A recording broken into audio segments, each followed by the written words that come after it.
Balita naman po sa lalawigan, niyanig ng magnitude 4.7 na lindol ang Davao Occidental ngayong araw.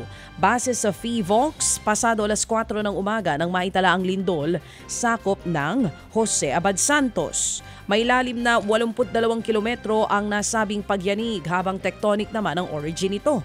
Wala namang inaasahang pinsala ang nasabing lindol base yan sa ahensya pero asahan ang posibilidad ng aftershocks.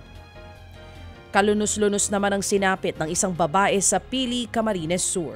Natagpuan itong patay at tadtad ng saksak sa gilid ng riles. Kinilala po ang biktimang si Arlene Basilio, 34 anyos. Nitong Martes, inihatid pa raw ng biktima ang kanyang asawa sa eskwela pero hindi na nakauwi ito. Dito na nga nagpasya ang kanyang live-in partner na sundan ng misis. Nang mapadaan sa riles ng tren, napansin ng kanyang live-in partner ang katawan ng biktima sa gilid.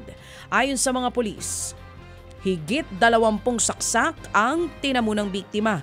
Walang nawala sa dala niyang gamit. Patuloy po ang investigasyon sa nasabing krimen. Muli namang nasilaya ng Philippine Eagle sa gubat sa Leyte 3 buwan matapos ibalik sa kalikasan.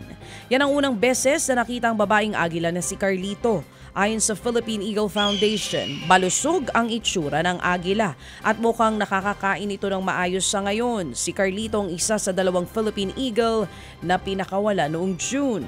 Parte ito ng reintroduction program ng Department of Environment and Natural Resources. Sa kasamaang palad, natagpo ang walang buhay ang kasama nitong agilang si Uswang sa Cabotes Island sa Cebu noon namang Hulyo.